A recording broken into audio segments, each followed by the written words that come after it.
সবাইকে আমার ইউটিউব চ্যানেলে স্বাগত। আজকে আলোচনা করব তোমরা যারা ক্যালকাটা ইউনিভার্সিটির আন্ডারে সেমিস্টার 4 কিংবা সেমিস্টার 6-এ পড়ছো এবং তোমাদের হিস্ট্রি রয়েছে, যারা সেমিস্টার 4-এ পড়ছো তোমাদের ইতিহাসে CC5 যে পেপারটা রয়েছে অর্থাৎ হিস্ট্রি অফ ইন্ডিয়া 1206 থেকে 1526, সেই একই পেপার রয়েছে যারা সেমিস্টার 6-এ পড়ছে তাদের MN5 পেপার, সেই একই হিস্ট্রি অফ ইন্ডিয়া 1206 থেকে 1526, অর্থাৎ CC5 এবং MN5 দুটো একই পেপার।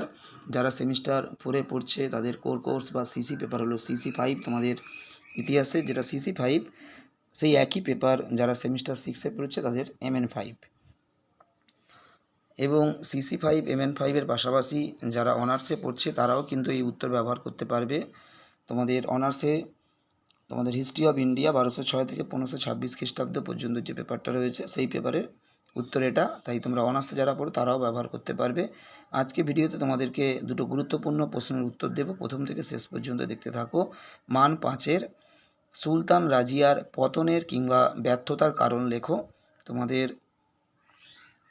এই CC5 থেকে কিন্তু অলরেডি অনেক প্রশ্নের উত্তর আমি দিয়ে দিয়েছি, যেমন আলাউদ্দিন খলজির সংস্কারগুলি আলোচনা করো, মোহাম্মদ বিন তুগলকের সংস্কারগুলি আলোচনা করো, ইকতা প্রথার বিবর্তন, খলজি বিপ্লব কী এর তাৎপর্য লেখো, ফিরোজ শাহ তুগলকের জনকল্যাণমূলক কার্যাবলীগুলি আলোচনা করো।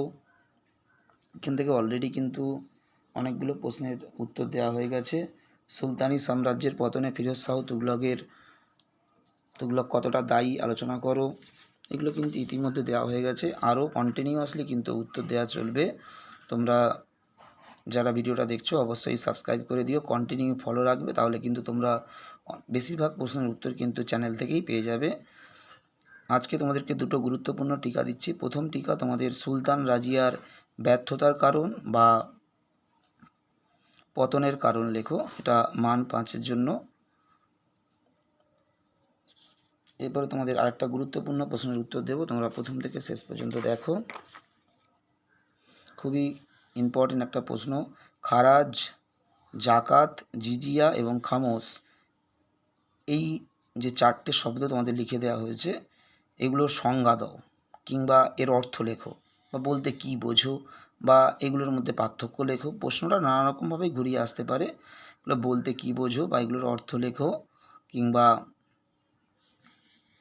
এদের মধ্যে তুলনা করো বা পার্থক্য লেখো। একই উত্তর, যেভাবে প্রশ্নটা ঘুরিয়ে আসুক না কেন উত্তর একই। তোমরা প্রথম থেকে শেষ পর্যন্ত ভালো করে উত্তরটা খাতায় তোমরা লিখে নাও।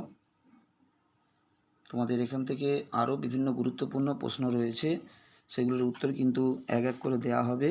যেমন ইকতা প্রথাটা খুবই সহজ প্রশ্ন, তোমরা প্র্যাকটিস করে নিও।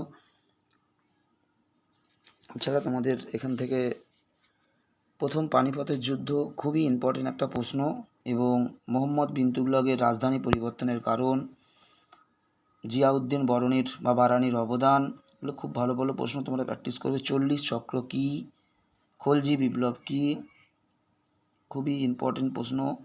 মধ্যযুগের যে কোনো একজন ভক্তি সাধক, চৈতন্যদেব, গুরু নানক বা কবির, বড় প্রশ্ন পড়লে উত্তরটা তোমরা পারবে। আলাউদ্দিন খলজির বাজার দর নিয়ন্ত্রণ, বিভিন্ন প্রশ্ন তোমরা একটু দেখে রাখতে পারো, এগুলো খুবই ভালো ভালো প্রশ্ন এগুলো। সবাইকে নমস্কার।